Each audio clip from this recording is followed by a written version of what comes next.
The champagne glass shattered against marble, silencing 300 of New York's most powerful people. Victoria Ashford stood frozen as her husband's words echoed through the ballroom. Oh, her? She's just the help.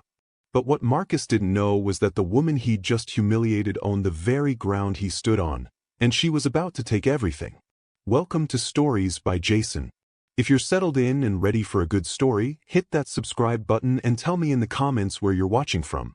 I've got another exciting story coming your way tomorrow, and trust me, you don't want to miss it. Thank you so much for the love and support. You're truly appreciated, and I'm so grateful to have you here with me. The Wellington Gala wasn't just an event, it was a blood sport dressed in Dior and dripping with diamonds. Victoria Ashford understood this implicitly as she moved through the grand ballroom of the Metropolitan Club, her Valentino gown a statement in midnight blue, cut with mathematical precision to suggest power rather than sexuality. Everything about her appearance had been calculated: the elegant upswept hair that exposed the sharp line of her jaw, the vintage Cartier pieces that whispered old money rather than screamed new wealth, the controlled grace that came from years of walking into rooms where she was simultaneously the smartest and least wanted person present. She'd built her first company at 26 with nothing but a laptop and a ruthless understanding of market inefficiencies. By 32, she'd sold it for $200 million. By 35, she'd become one of the most feared venture capitalists in New York, known for identifying promising startups and then either elevating them to unicorn status or systematically destroying founders who wasted her time. Victoria Ashford didn't play games. She won wars, which made the last 3 years of her life a particular kind of torture she'd inflicted upon herself in the name of something as foolish and intangible as love. Marcus Ashford had been different, or so she'd thought. Heir to a pharmaceutical dynasty worth $3 billion, he'd pursued her with an intensity that felt genuine. Unlike the other trust fund sociopaths she'd dated, Marcus seemed uncomfortable with his family's money, spoke passionately about using his privilege for good, and claimed to admire her self-made success. Their courtship had been a whirlwind of intellectual debates and spontaneous trips to places where his last name didn't matter. When he proposed on a beach in Croatia, far from the society pages and family obligations, Victoria had said yes while simultaneously wondering if she was making the biggest mistake of her calculating life. She had been. The signs had started small. Marcus suggesting she take it easy on his younger sister during a business discussion. His mother, Constance, making pointed comments about Victoria's colorful background, a euphemism for growing up in a trailer park in Ohio. The gradual way Marcus stopped mentioning her accomplishments when introducing her to his family circle, as if her success was somehow gauche compared to their inherited wealth. The subtle reshaping of her identity, filing down her sharp edges to fit into a mold that was never designed for someone like her. Victoria had told herself it was temporary, a period of adjustment, that love meant compromise. But compromise, she was learning, was just another word for slow erasure. Darling, there you are. Marcus materialized at her elbow, his hands settling possessively on the small of her back. He looked perfect as always, the Brioni tuxedo fitting his lean frame impeccably, dark hair artfully tousled, that easy smile that had first attracted her now feeling like a mask she'd been too blinded to see through. I've been looking everywhere for you. I was speaking with Senator Hayworth about the education bill, Victoria said coolly. She's looking for private sector partners for implementation. Something flickered across Marcus's face. Annoyance? Fear? Well, perhaps we should focus on enjoying the evening rather than conducting business. There it was again. The gentle dismissal. The subtle suggestion that her instincts, honed through years of building and destroying companies, were somehow inappropriate in this gilded setting. Victoria felt that familiar tightness in her chest, the sensation of making herself smaller, quieter, less threatening. She was about to respond when a voice cut through the ambient noise like a glacier calving. Marcus, I didn't expect to see you here. Constance Ashford moved through the crowd with the serene confidence of someone who'd never been denied anything in her 70 years. Dressed in a couture gown that cost more than most people's cars, dripping with emeralds that had been in the family for 4 generations, She embodied everything Victoria had spent her life proving she didn't need. Behind her trailed Marcus's father, Richard, and his sister, Caroline, both wearing expressions of polite surprise. Victoria felt Marcus's hand tighten on her back, felt him stiffen beside her. And in that moment, she knew exactly what was coming. "Mother!" Marcus's voice had changed, taking on a tone Victoria had learned to recognize over 3 years, the voice of a boy seeking approval rather than a man claiming his choices. "I thought you were in Martha's vineyard. We came back early. Your father has business." Constance's eyes, cold and blue as Arctic ice, swept over Victoria with the same expression she might give to a stain on the upholstery. "I see you've brought someone." The pause before "someone" was deliberate, cutting. Victoria had endured worse from tougher opponents in boardrooms where millions were on the line. She opened her mouth to introduce herself, to force this woman to acknowledge her presence, her name, her identity. Marcus spoke first. "Oh, her." His voice was light, casual, with a forced laugh that Victoria would remember for the rest of her life. "She's just here to make sure things run smoothly. You know how these events can be." The words hung in the air like a guillotine blade suspended by a fraying thread. Victoria felt something fundamental shift inside her chest. Not break. Breaking implied there had been weakness. This was more like a chemical reaction, a transformation at the molecular level. The woman who had compromised, who had made herself smaller, who had chosen love over self-preservation, simply ceased to exist. In her place stood the Victoria Ashford who had destroyed competitors without mercy, who had built an empire on the ashes of those who underestimated her, who had learned at 12 years old, watching her mother work 3 jobs while her father drank away child support, that the only person you could truly rely on was yourself. "Just the help," Victoria said softly, her voice carrying a note that should have warned Marcus he'd just crossed a line that could never be uncrossed. How accurate! But Marcus was already turning away, engaging his mother in conversation about some family friend's daughter, someone appropriate, someone who fit. Caroline shot Victoria a look that might have been sympathy or might have been smugness. It was hard to tell with the Ashfords.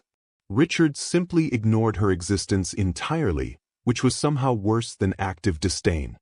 Victoria stood there, in her $3,000 gown, surrounded by people who wouldn't exist without the products her investments had brought to market, and felt the last threads of sentiment burning away like morning fog under a merciless sun. She smiled. Not the warm smile she'd cultivated for her husband. Not the diplomatic smile she used in meetings. This was the smile that had made grown men in Silicon Valley break into cold sweats. The smile that meant someone was about to learn a very expensive lesson. "If you'll excuse me," Victoria said to no one in particular, since no one was actually acknowledging her presence, "I need to take a call." She walked away from her husband with the measured grace of someone who'd spent a lifetime controlling every micro-expression, every gesture. But inside, Victoria Ashford was already 10 steps ahead, calculating trajectories and outcomes with the cold precision that had made her fortune.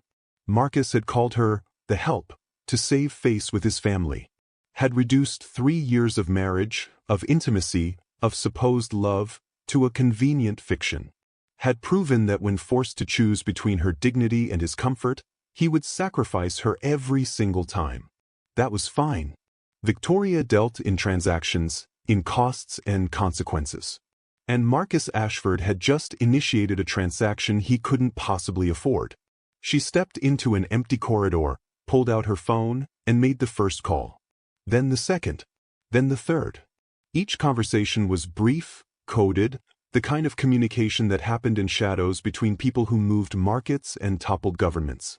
By the time Victoria returned to the ballroom 20 minutes later, her face composed and serene, the first dominoes were already beginning to fall. Marcus wouldn't see it yet. He was still laughing with his family, still playing the part of the dutiful son, still believing that his wife was someone who could be diminished and dismissed. He would learn differently. They all would. Victoria accepted a glass of champagne from a passing waiter and raised it in a silent toast to the man across the room who'd just declared war on the most dangerous person he'd ever met. The woman he called the help was about to show him exactly what she was capable of when the gloves came off. And Victoria Ashford never lost. The penthouse overlooking Central Park had always felt like a museum to Victoria, beautiful, expensive, and utterly devoid of warmth. Marcus had inherited it from a grandmother who believed that real estate was the only acceptable form of investment, and it showed in every carefully curated piece of furniture, every painting selected by some decorator who charged by the hour, every surface that gleamed with the kind of perfection that discouraged actually living. Victoria had stopped trying to make it feel like home months ago. Around the same time, she'd stopped trying to make herself feel like she belonged in Marcus's world. It was 3 in the morning, and she sat in the dark in what Marcus called her office, a small room overlooking the park that he'd designated for her work, as if her empire could be contained in 12 by 14 feet. Her laptop screen provided the only light, illuminating spreadsheets and documents that represented the beginning of something Marcus couldn't possibly imagine. Because Victoria hadn't been idle these past months, as she'd felt her husband's shame calcifying around her like a prison. She'd been preparing. The thing about being underestimated was that people got sloppy around you. They had conversations they shouldn't have, assuming you weren't listening or wouldn't understand. They left documents lying around, confident that you lacked the sophistication to know what you were looking at. They made strategic mistakes because they couldn't imagine you were playing a game 3 levels deeper than theirs. Marcus's family had made all of these mistakes. And Victoria had been taking notes. She pulled up the first file, Ashford Industries' complete corporate structure, obtained partially through Marcus's careless habit of working from home and partially through a junior analyst at their accounting firm who owed Victoria a favor. The pharmaceutical giant wasn't just Richard Ashford's legacy, it was the entire family's identity, their source of power and social standing. Generations of Ashfords had guided the company from a small drug manufacturer to a global behemoth worth billions. It was also hemorrhaging market share to more innovative competitors, overleveraged from aggressive expansion, and dependent on 3 key partnerships that were coming up for renewal in the next 6 months. Victoria's smile in the darkness was a predator's grin. She'd spent her career identifying weak points in corporate structures.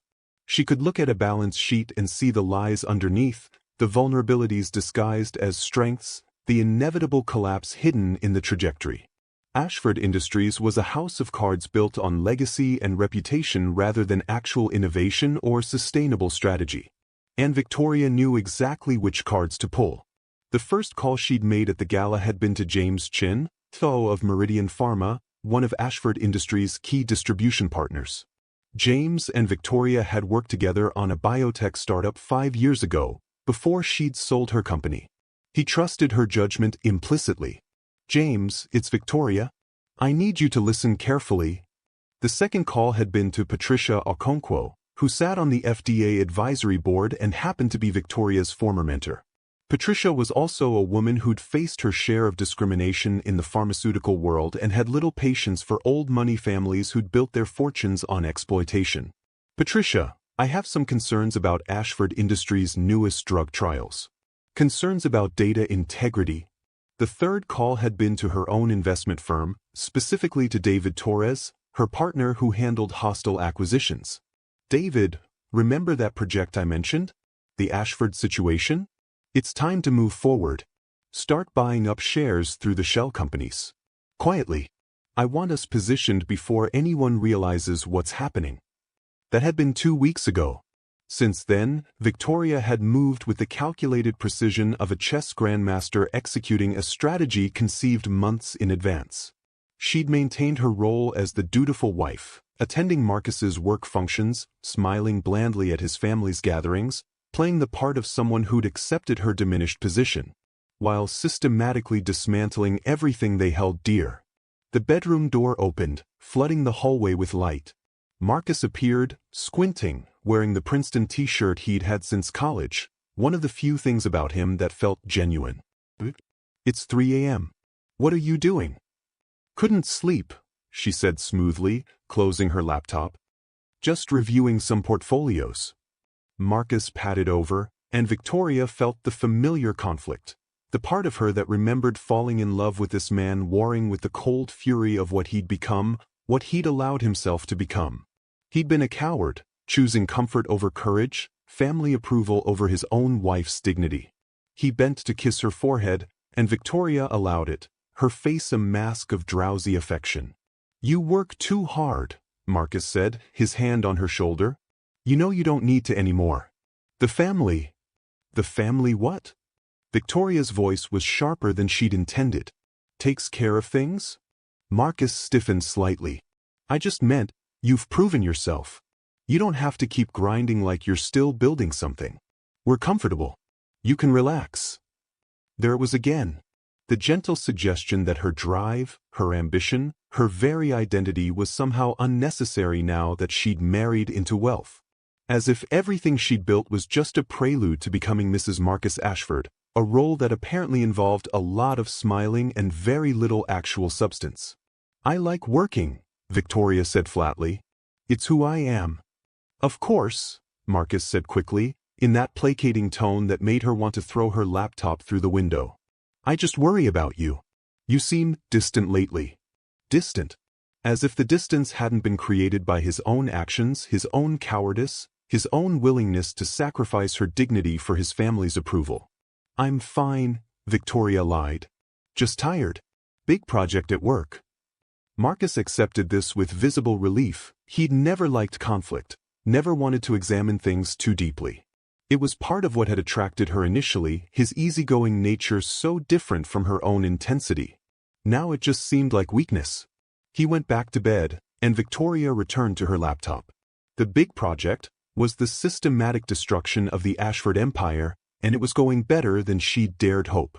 Meridian Pharma had quietly declined to renew their distribution partnership with Ashford Industries, citing strategic differences. The stock had dropped 3% on the news.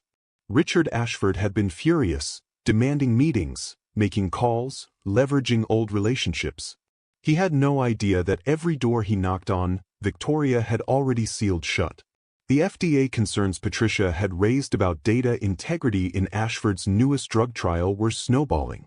A routine audit had been announced, sending another ripple of uncertainty through investor confidence. Stock down another 2%. And Victoria's shell companies now owned 11% of Ashford Industries' outstanding shares, purchased quietly through dozens of small transactions that appeared random to anyone not looking for a pattern. She was the third largest individual shareholder, and absolutely nobody knew it. But that was just the financial warfare. Victoria had also been working on something more personal, more surgical.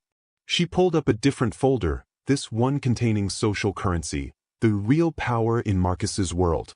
Photographs, emails, documented conversations. Nothing illegal, nothing scandalous in the criminal sense.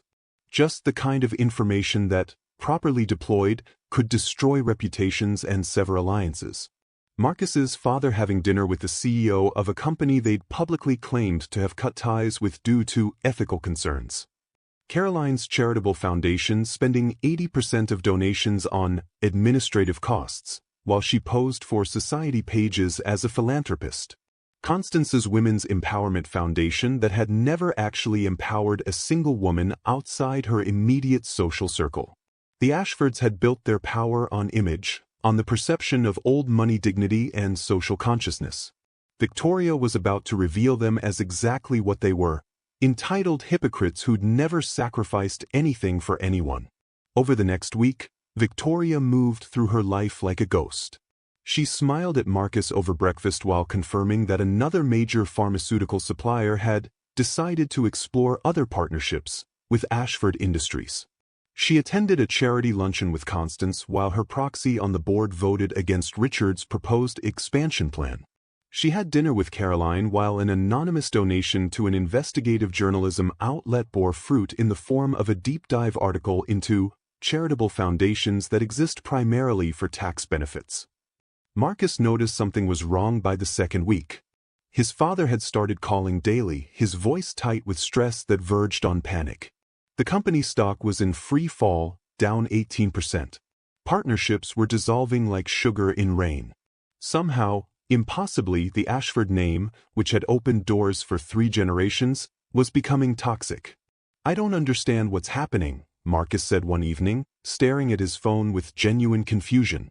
Everything's falling apart. Dad thinks there's someone orchestrating it, but that's paranoid, right? Who would go after us like this? Victoria looked up from her wine, her expression sympathetic. Corporate warfare happens. Maybe a competitor sees an opportunity. But all at once? The partnerships, the FDA investigation, the press coverage of Caroline's foundation? It's like... He trailed off, unable to articulate the creeping dread that Victoria could see taking root. Coordinated, Victoria supplied helpfully. Like someone with deep knowledge of your family's vulnerabilities decided to exploit them all simultaneously. Marcus laughed, but it was hollow. That's crazy. Who would even have access to that kind of information? Victoria sipped her wine, letting the question hang in the air. She'd been married to Marcus for 3 years. In that time, she'd attended family dinners, company events, strategy sessions. She'd listened when they thought she wasn't paying attention, remembered details they'd forgotten sharing, cataloged every weakness and every fear. They'd treated her like furniture, like part of the decor, harmless and beneath notice. It was going to cost them everything. Maybe, Victoria said softly, you should ask yourself who you've given access to. Who you've underestimated. Who might have reason to want to hurt your family. Something flickered across Marcus's face, not understanding, not yet, but the first hint of uncertainty. The first crack in his oblivious comfort. Victoria stood, set down her wine glass with deliberate care, and walked to the window. Central Park stretched below, a dark oasis in the glittering city. Somewhere out there were people fighting to survive, to eat, to keep roofs over their heads. People like her mother had been, working herself to exhaustion while men with family names and trust funds played at business and called it work. The Ashfords had never fought for anything. They'd simply inherited power and assumed it was their natural right. Had never considered that someone they dismissed might be more dangerous than they could imagine. The thing about warfare, Victoria said without turning around, is that you rarely see the real threat until it's too late. Until your enemy has already won, and you're just living in the aftermath. That's pretty dark, Vic. It's realistic. She turned to face him, and for just a moment, let him see the cold fury she'd been hiding. The world isn't fair, Marcus. People get hurt. People get dismissed and disrespected and erased. And sometimes, those people decide to fight back. Marcus stared at her, and Victoria could see his mind trying to make connections it didn't want to make, dots it didn't want to connect. Then his phone rang, Richard calling again, and the moment passed. Marcus answered, walking into the other room, his voice already taking on that placating tone he used with his father. Victoria turned back to the window and smiled. Phase 1 was complete, financial destabilization. Phase 2 was well underway, social destruction. Phase 3, her personal favorite, was about to begin. The complete and total revelation of what Victoria Ashford could do when someone made the mistake of treating her like she didn't matter. By the time Marcus hung up the phone, she was already planning the endgame. The Ashford family estate in Connecticut was a monument to generational wealth, 20 acres of manicured grounds, a main house that predated the Civil War, and enough old money pretension to choke a senator. Victoria had always hated it, this physical manifestation of everything the Ashfords believed entitled them to respect they hadn't earned. She stood in the Grand Library now, surrounded by leather-bound books that no one had read in decades, waiting for the family meeting that Richard had called in increasingly desperate tones. Marcus paced by the fireplace, his usual easy confidence replaced by obvious stress. The past 3 weeks had aged him, carved lines into his face that made him look like his father. Caroline sat in an antique chair that had probably cost more than a car, scrolling through her phone with barely concealed anxiety. Constance was rigid on the settee, her legendary composure showing cracks. Richard stood by the window, staring out at grounds that might not belong to the family much longer. The company's stock had dropped 42%. 3 major partnerships had dissolved. The FDA investigation had expanded. The press had become relentlessly critical, with exposés appearing daily about the Ashford family's business practices, their charitable foundations, their history of anti-competitive behavior dating back decades. And nobody could figure out why it was all happening at once. "This is orchestrated," Richard said finally, his voice tight. Someone is systematically destroying us. Our competitors, our partners, even our supposed friends, they're all turning away like we're toxic. Maybe we should consider that there are legitimate concerns, Marcus ventured. The FDA investigation is based on nonsense, Richard snapped. Leaked documents taken out of context, questions about trials that were conducted perfectly legally. Someone fed them information specifically designed to trigger an investigation. Victoria maintained her expression of concerned support, the dutiful daughter-in-law worried about her husband's family. Inside, she was cataloging every moment, every expression of dawning horror as they began to understand they were under attack from an enemy they couldn't identify. What about the share purchases? Caroline asked, looking up from her phone. Dad, you said someone's been buying up stock through shell companies? 11% and climbing, Richard confirmed. Purchased through dozens of different entities, but the timing suggests coordination. Someone is positioning for a hostile takeover or at least significant influence on the board. Who? Marcus demanded. Who has the resources and the information to orchestrate something like this? Victoria waited, counting silently. She'd calculated this moment weeks ago, predicted exactly when someone would start putting the pieces together, when desperation would overcome denial. It was Constance who finally said it, her voice cold and certain. Victoria. The name dropped into the room like a bomb. Everyone turned to look at her. Marcus with confusion, Caroline with disbelief, Richard with calculating reassessment. Mother, that's insane, Marcus said immediately. Victoria is my wife. She has been treated abominably by this family, Constance continued, her eyes never leaving Victoria's face. Has been dismissed, disrespected, and publicly humiliated. At the Wellington Gala, you introduced her as the help to save face with us. Did you think someone with her intelligence and resources would simply accept that? The silence that followed was deafening. Marcus's face had gone white. You wouldn't. We're family. Victoria let the moment stretch, let them all sit in the uncertainty. Then she smiled, that cold, predatory smile that she'd been hiding behind diplomatic masks for 3 years. Family, she repeated softly. Tell me, Marcus, what does that word mean to you? Because from where I'm standing, family seems to mean people you sacrifice when it becomes convenient. People you erase when they threaten your comfort. People you reduce to the help when your mother shows up unexpectedly. I apologized for that, Marcus said, but his voice was weak. It was a mistake. I was trying to avoid conflict with my parents. No, Victoria corrected, standing. You were choosing them over me. You've been doing it for 3 years in 1,000 small ways, but that night was the first time you did it publicly. The first time you proved, beyond any doubt, that I will never matter as much as maintaining the Ashford family image. She walked to the center of the room, and they all watched her with varying degrees of horror and fascination. This was the Victoria they'd never seen, the woman who'd built an empire through intelligence, ruthlessness, and an absolute unwillingness to accept disrespect. Let me clarify what's been happening, Victoria continued, her voice level and cold. Meridian Pharma dropped your partnership because I convinced James Chen that Ashford Industries was a sinking ship with ethical problems. The FDA investigation exists because I provided Patricia Okonkwo with legitimate concerns about data integrity, concerns I discovered by actually reading the documents Marcus left lying around our home. The press coverage is because I funded investigative journalism into the Ashford family's business practices and charitable fraud. Caroline gasped. Richard's jaw tightened. Marcus just stared. As for the stock purchases, Victoria smiled. I currently own 14% of Ashford Industries through various shell companies. Combined with sympathetic board members who've grown tired of Richard's mismanagement, I could, if I wanted, force significant changes to company leadership and strategy. This is insane, Richard said, his voice shaking with rage. You're destroying your own husband's family out of what? Spite? Wounded pride? Self-respect, Victoria corrected sharply. Something you clearly don't understand.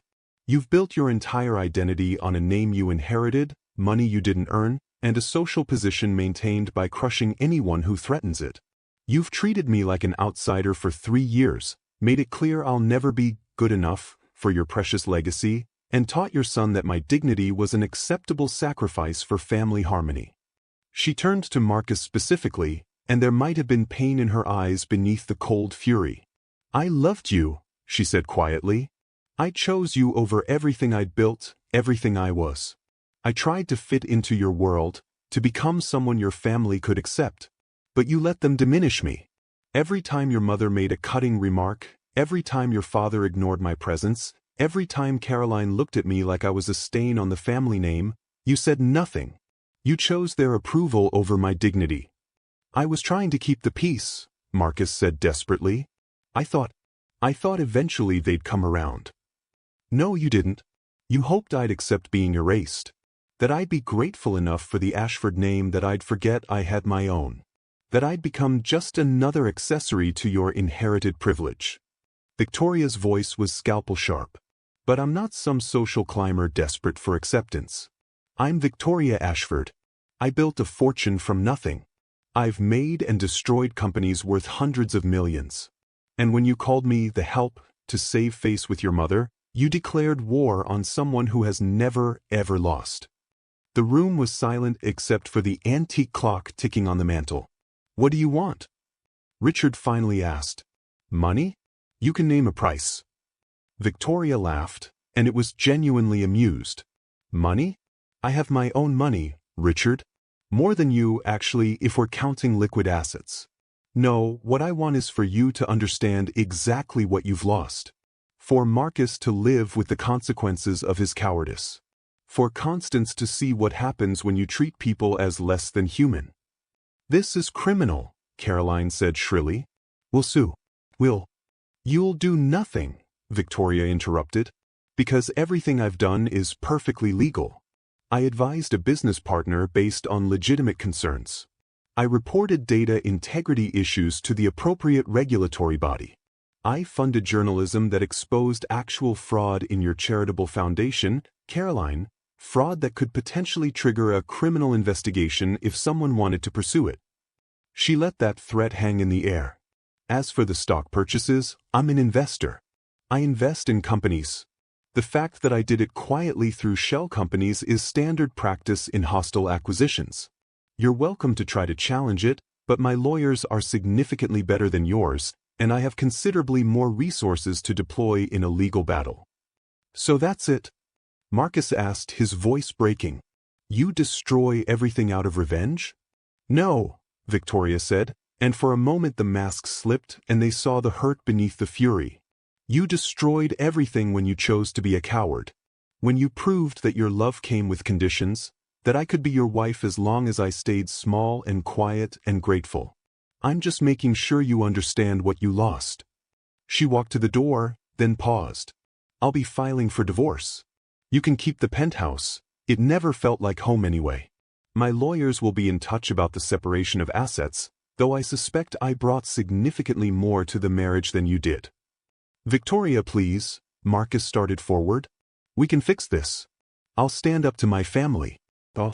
3 years too late, Victoria cut him off. I needed you to stand up for me when it mattered. When your mother made her first cutting remark. When your father dismissed my business. When you had the choice between protecting me and protecting your family's image. You failed every single test, Marcus. And I'm done waiting for you to grow a spine. She left them there in their ancestral library, surrounded by their old money and their old names and the ruins of the empire they'd thought untouchable. Victoria Ashford walked to her car, not the Mercedes Marcus had bought her, but the Tesla she'd purchased herself, and drove away from the estate feeling lighter than she had in years. Behind her, the Ashford family sat in shocked silence, slowly coming to terms with the fact that they'd underestimated someone who had built and destroyed empires for sport. And the worst part, the part that would haunt Marcus for years, was knowing that Victoria was right. He'd had a woman of extraordinary power and intelligence, and he'd chosen to diminish her rather than defend her. He'd valued his family's approval over his wife's dignity. And now he would live with the consequences. 6 months later, Victoria stood in her new corner office on the 42nd floor of a building in the financial district. Floor-to-ceiling windows offered a panoramic view of Manhattan, a city that had always represented possibility to her, the place where the smart, the driven, the ruthless could remake themselves into whatever they wanted to be. She'd remade herself several times now. From trailer park kid to self-made millionaire. From entrepreneur to venture capitalist. From Victoria Chen to Victoria Ashford, and now, after the divorce was finalized, back to her own name again. Though with significantly more resources than before. The divorce settlement had been vicious and public. Marcus had tried to fight it initially, claiming emotional distress, manipulation, coercion. His lawyers had argued that Victoria had systematically planned the destruction of his family while maintaining the facade of a loving marriage. Victoria's lawyers had calmly pointed out that everything she'd done was legal, that Marcus had no claim to assets she'd brought into the marriage, and that if he wanted to make accusations about manipulation, they could discuss his family's 3-year campaign to erase her identity and his public humiliation of her at the Wellington Gala. The case had collapsed within weeks. Marcus got the penthouse and a small settlement. Victoria got her freedom and her reputation, enhanced, if anything, by the revelation that she'd orchestrated the systematic dismantling of a family pharmaceutical empire while maintaining perfect composure.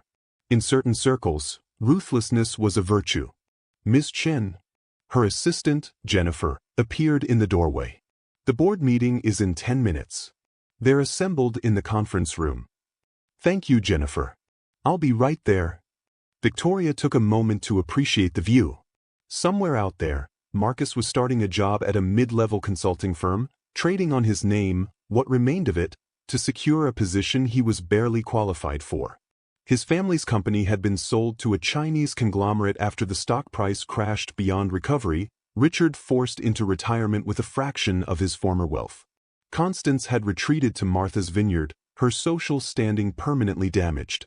Caroline's foundation had been shuttered after the investigations Victoria had triggered. The Ashford empire, built over 3 generations, had been dismantled by one woman in 6 months. It should have felt more satisfying. Victoria walked to the conference room where her new board waited, a diverse group of entrepreneurs, scientists, and business leaders who'd been carefully selected for their innovation rather than their pedigree. This was her new venture, a pharmaceutical investment firm focused on making life-saving medications accessible and affordable, everything the Ashford's company had refused to be. She was building an empire on the ashes of the one she'd destroyed. But late at night, in her new apartment in the West Village, a space she'd designed herself, filled with things she actually loved rather than inherited aesthetic, Victoria sometimes wondered if the victory had been worth the cost. Not in terms of Marcus and his family. They'd reaped exactly what they'd sown, learned exactly the lesson they'd needed to learn about underestimating people. That part she had no regrets about. But somewhere along the way, in the 3 years of being diminished and dismissed, Victoria had lost something too. She'd compromised herself, made herself smaller, accepted treatment she'd have destroyed anyone else for attempting. She'd loved someone who hadn't loved her enough to defend her, and that was its own kind of defeat. The victory wasn't in destroying the Ashfords. The victory was in remembering who she was. In refusing to accept erasure. In proving that some people, when pushed far enough, would burn down the world rather than accept disrespect. Her phone buzzed. A text from an unknown number. "I'm sorry. For all of it. You deserved better." Victoria stared at the message for a long moment. Part of her, the part that remembered falling in love in Croatia, the part that had hoped he might change, felt something that might have been sadness. But the larger part, the part that had built empires and destroyed enemies, simply felt nothing. Marcus had apologized too late, understood too late, changed too late. He'd had 3 years to defend her, to choose her, to prove that love meant more than family approval and social standing. He'd failed every test. She deleted the message without responding and walked into her board meeting. "Ladies and gentlemen," Victoria said, taking her seat at the head of the table, "let's discuss the future." They launched into presentations about innovative drug therapies, partnerships with research hospitals, strategies for making medications affordable in developing nations. These were people who cared about impact over image, about innovation over inheritance. Victoria listened, contributed, challenged assumptions. This was who she was, not someone's diminished wife, not the help, but a force of nature who moved markets and changed industries. As the meeting concluded, Victoria stood by the windows again, watching the city lights beginning to glow in the twilight. Somewhere out there, people were fighting to survive, to rise, to prove they mattered. People like she'd been, like her mother had been, like everyone who'd ever been dismissed or underestimated or told they didn't belong. She thought about the Ashfords' estate, probably being subdivided now, the legacy fractured and sold off. Thought about Marcus in his modest apartment, learning what it meant to work for something rather than inherit it. Thought about Constance discovering that social standing built on cruelty was ultimately worthless. There was a knock on her office door. David Torres, her business partner, stood there with a folder. "The Chen Pharmaceutical Initiative paperwork," he said. "Ready for your signature. Once this is filed, we're officially operational." Victoria took the folder, flipped through the documents that would launch her new company.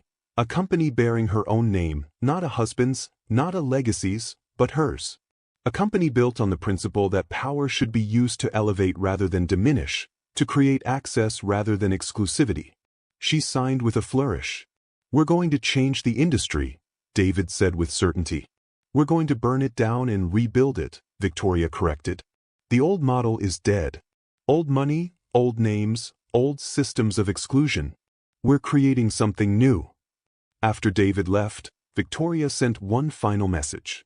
Not to Marcus, he was part of a past she'd systematically dismantled.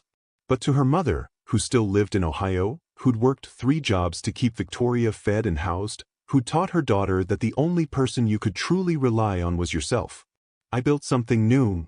Something that matters. Wish you could see it." The response came quickly. "I always knew you would. Proud of you, baby girl."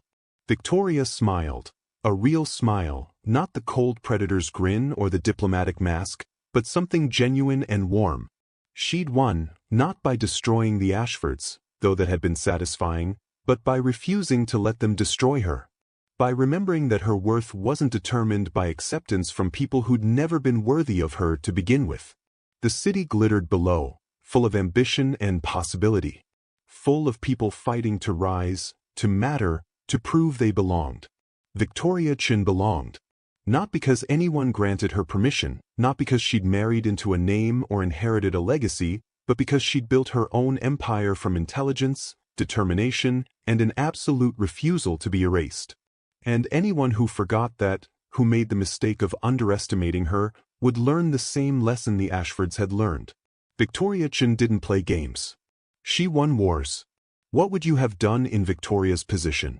When someone you loved publicly humiliated you, treated you like you didn't matter, asked you to make yourself smaller to fit into their world, would you have walked away, or would you have made sure they understood exactly what they'd lost? This story is a reminder that self-respect isn't negotiable. That love without protection isn't love at all. It's slow erasure dressed up as compromise. Victoria spent 3 years trying to fit into a world that would never accept her, married to a man who loved her but not enough to defend her. And when he called her the help to save face with his family, she made a choice. She could accept diminishment, or she could remind everyone exactly who she was. She chose herself. And she did it with a precision and ruthlessness that should terrify anyone who thinks they can dismiss someone just because they're polite, just because they smile through the insults, just because they seem to be playing along. If this story made your blood boil, if you've ever felt dismissed or underestimated, if you've ever had to choose between someone you loved and your own dignity, you're not alone. Drop a like if you believe self-respect should never be compromised. Comment, "Never again," if you've ever had to walk away from someone who refused to defend you. And subscribe because we're building a community of people who refuse to be erased, who understand that sometimes the most powerful thing you can do is remind the world exactly who you are. We tell stories about people who refuse to accept disrespect, who fight back when they're pushed too far, who understand that sometimes the only way to win is to burn it all down and build something better from the ashes. These are stories about justice, not the legal kind, but the poetic kind, where people get exactly what they deserve. Hit that bell icon so you never miss a story. Share this with someone who needs to hear it, someone who's compromising themselves for people who don't value them, someone who needs permission to choose themselves. Because here's the truth Victoria learned. You can't make someone value you. You can't love someone into courage. You can't sacrifice yourself enough to earn respect from people who've already decided you're beneath them. All you can do is remember who you are. Remember what you're worth. And make absolutely certain that anyone who forgets pays the price. Comment below. Have you ever had to choose between love and self-respect? What did you choose? Let's talk about it. Smash that like button if Victoria did exactly what she should have done. Subscribe to join a community that believes in standing up, speaking out, and never accepting less than we deserve. The empire you build for yourself will always be more valuable than the one someone else tries to trap you in. Remember that. Live it. And never, ever let anyone call you the help when you're the one who could burn their entire world down. We'll see you in the next story. Until then, stay ruthless, stay powerful, and never forget your worth.